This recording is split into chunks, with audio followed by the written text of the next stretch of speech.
Alright everybody, what's good? It's PR Corey. Here today I'm recording the point in history where I will be making the software. This will be the beginning phases of where I start constructing the software. As far as the software program that I will be using a program by the name of TESSEL. That comes from the word tessellation, and it's basically a pattern, a grid. What's going on, everybody? It is Corey Anthony Jr., and I'm here to give a quick presentation of the TESSEL app. And what is going on here is a drive-through of my creation that you've seen me make. This is the software, the beginning phases of it. Now I need you to strongly comprehend that every time that I zoom, and once you see me zoom in, I've got to a point where, well, first off, I need to say that I've got to a point that I can't add any more to the project because the capacity is too high. It doesn't have enough power to continue. Number two, where I'm at, it's amazing. So what you can see is pretty amazing, but I can't go any farther. So all I can do is just travel through it and look at what's there. And what is there, or here, that I'm about to show you. How do I put it? Yeah, I guess I'll just leave it at that, like I was saying. It's the beginning phases of the software. Everything from here is just replication of the same thing. Every single small square to the smallest square. When I zoom into the smallest square there, imagine that being the whole project when I zoom out of it, because everything there is copied and pasted. So literally, the whole project itself is supposed to be one square. And it is, as you'll see like right now. As I click on it, the whole project itself is one square. Understand me? So this could be like any number I choose, number 0. And then I would take this and copy it and put that up here at a 45-degree angle to be number 1. Then add another one, copy it and put another one. And you would zoom all the way out of that, and it would make 28 of those, and it would make another one. And the project is getting so huge at this point. But this would be a huge number. 0. Just like this, it would basically be the 0 right here.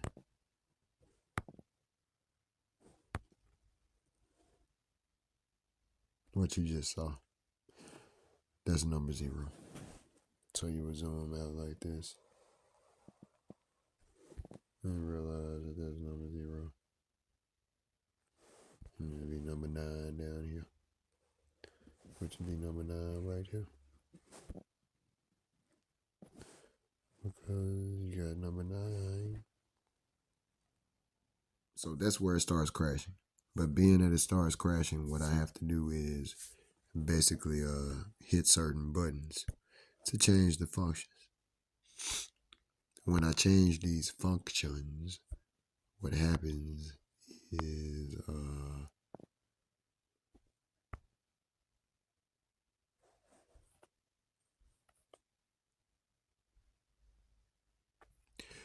I can zoom all the way through it. I have to be very slow though.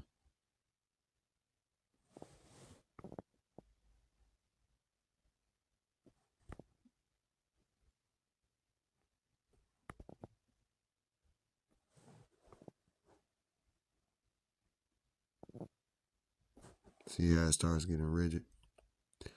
You gotta be very careful.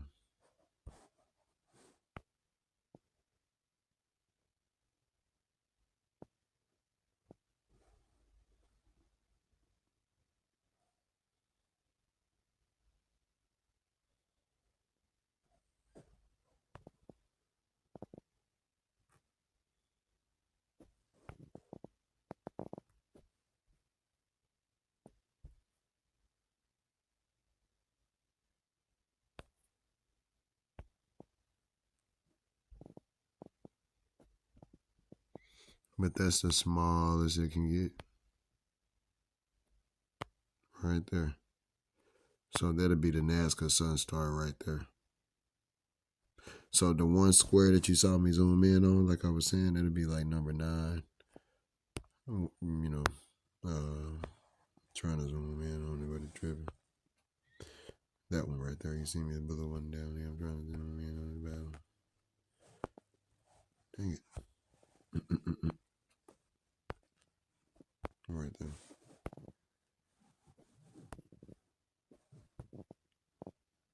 That's number 9.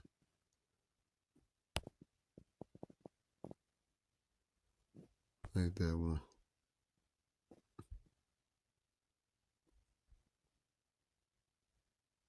But it's all the same code.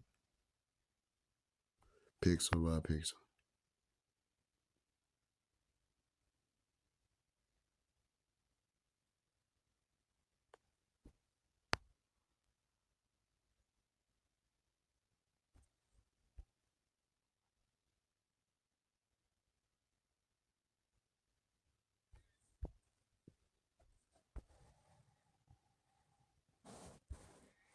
And once all of this is done, it's very much looked at like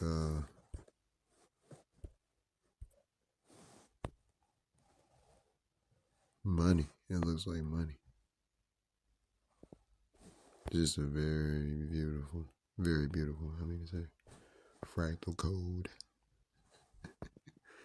Very beautiful.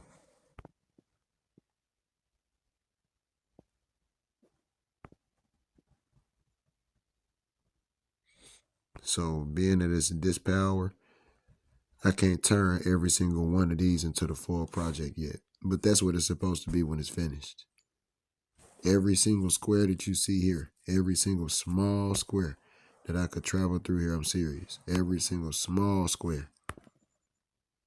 Every little bitty square that you see there colored in that builds the whole project is supposed to be just that one. Multiplied that many times as you see down there. Do you know how much data that is? That is, and that goes on, and that's still not even a piece of the whole. Because once that's done, now that's just one square. So it goes on for infinity. This literally is the real infinity. This is time. It's not just doing something for the fun of it or just a color pattern. It's real science, actually, when you look into it, and that's why the Nazca lines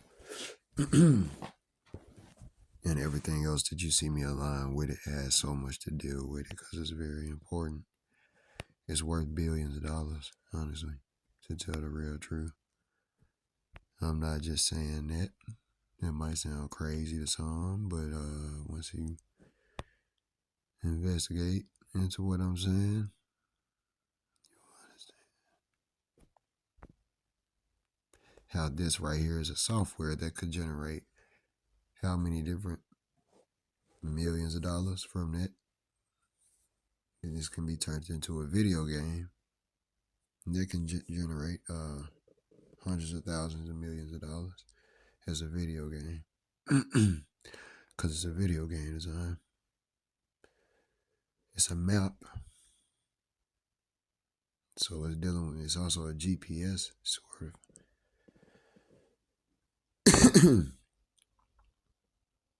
An architectural GPS.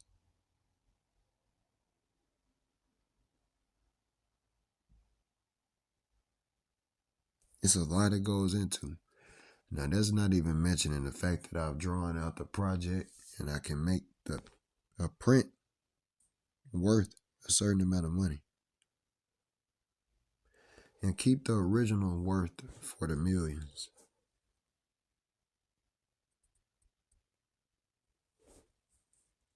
So that's two split work, like two different split rows for millions, basically. And then the pyramids to be built, which upon people working for and building that would be billions of dollars generated towards me as the head.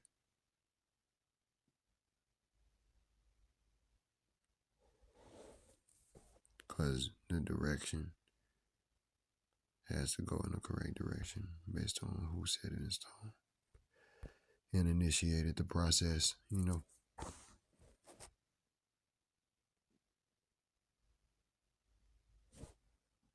So literally the whole motive is this is the whole world map like you showed like you saw. This is the whole world map like you saw me show in the past, and you zoom in on the Nazca lines, star specifically, and it would be like number any one of these numbers. And when you zoom into it, eventually you will get all the way down there, and it would be this pattern on one of those numbers. It's way down deep in there. You got a long way to zoom. You're gonna zoom in on them. We're talking about the whole Earth.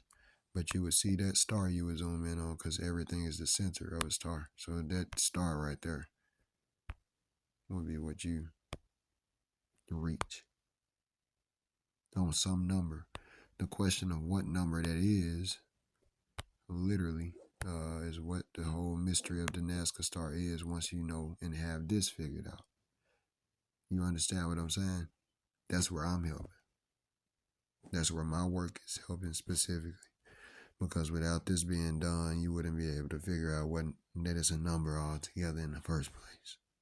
You wouldn't be able to figure out that it's a 0 or a 1 or a 2. Who knows? I may know the number, you know, when you're dealing with the person who created it, you know. But just imagine at the Nazca lines, you got that center that's right there. It looks just like that, and every one of these squares is supposed to be that center. And have that center. You can zoom in then on every one of these squares and see that center aspect right there, that geometry.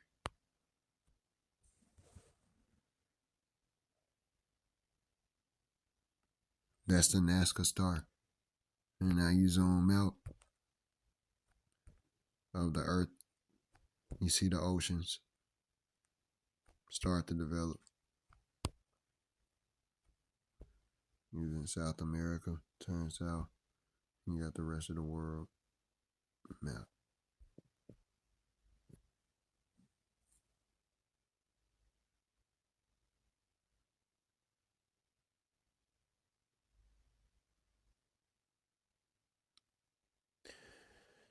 Now, whether I wanted to mention or not, I didn't know, but the South Pole is something that flat earthers do not believe in. But when you look at the Nazca star, they would look at that, which is something that, for them to be very big on cosmology, they have not talked about or studied the Nazca astrology at all. They'll sit up and tell you what is this geometry that I'm showing. Something with flat earth, I would guess. Well, if they did that, they would then have to explain how this would be the southern star in the south. This would be the northern star. Because I'm pretty sure they'll go that route. Because I showed the Mercator map for a reason. It looks very much close to that geometry of that map. Almost identical, as a matter of fact. But the crazy thing is, what if there is something that mirrors at the south?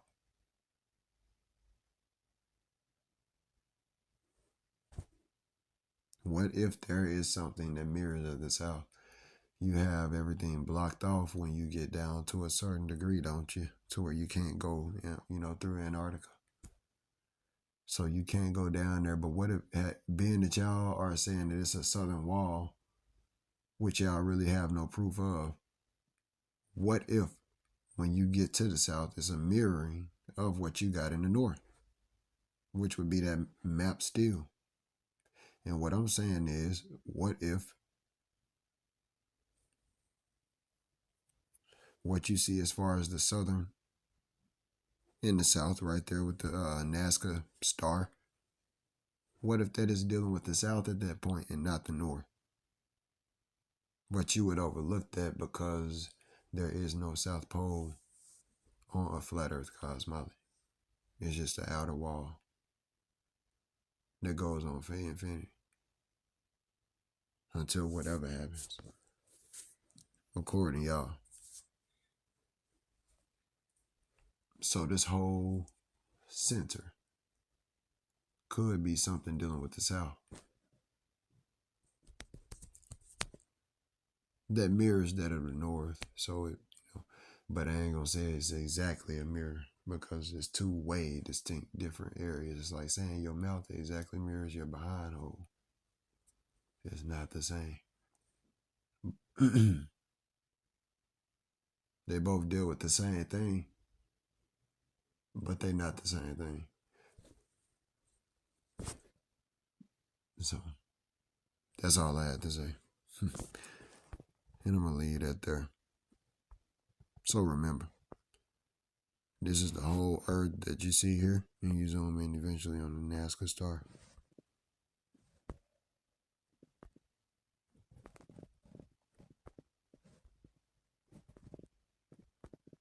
Which could be then any one of those numbers. The key is and clue is, or question is, I mean to say. The clue is right here.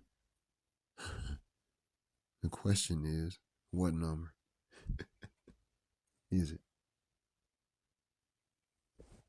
And always remember to thank the person who made it possible to know that it's even a number. You are very welcome. It'll help you. I thought that was a full thing, no. It still goes. Just to think that it goes on for infinity. Man, get real.